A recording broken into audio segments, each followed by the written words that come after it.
तर खासदार प्रणिती शिंदे ही वारीमध्ये सहभागी झालेले आहेत। प्रणिती शिंदे यांच्यासोबत बातचीत केली आहे आमच्या प्रतिनिधी वर्षा नलवडे यांनी। आज आपण आहोत भंडी शेगाव इथं बाजीराव विहीर या ठिकाणी वाखरीमध्ये आणि आपल्यासोबत आहेत काँग्रेसच्या नवनिर्वाचित खासदार प्रणिती शिंदे। त्यांची आपण प्रतिक्रिया जाणून घेऊयात। आपण पाहतोय मोठ्या संख्येने या ठिकाणी वारकरी उपस्थित आहेत। काय तुमच्या भावना आहेत? नाही, पहिल्यांदा सोलापूर लोकसभेची खासदार म्हणून मला हा मान मिळतोय। मी इथे थांबली आहे। माऊलींची पालखीचं आगमन आता काही क्षणातच इथे होत आहे आणि त्यांच्या स्वागतासाठी मी इथे आहे।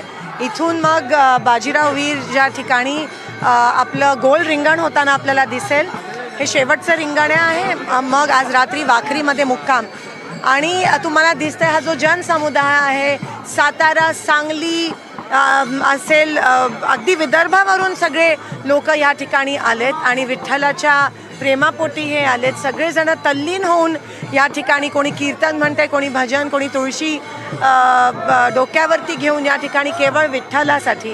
तो विठ्ठल तो सगळ्यांचा आहे। अगदीच काँग्रेसच्या नवनिर्वाचित खासदार म्हणून आता तुम्ही केंद्रात गेल्यानंतर वारकऱ्यांसाठी काही उपाययोजना करण्याचं ठरवलं आहे का? काही आराखडा आहे का आपला? नाही, वारकरी जे असतात ते जवळजवळ 70-80% हे शेतकरी असतात।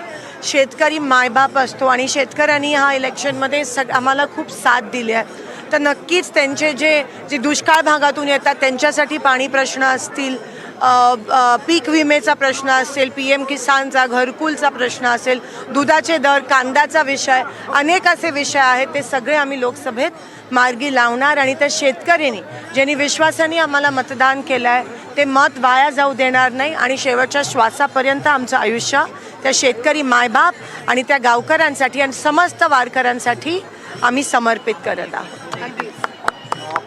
या होत्या प्रणिती शिंदे। मी वर्षा नलवडे, कॅमेरा पर्सन वाघचौरे यांच्यासह NDTV मराठी, वाखरी।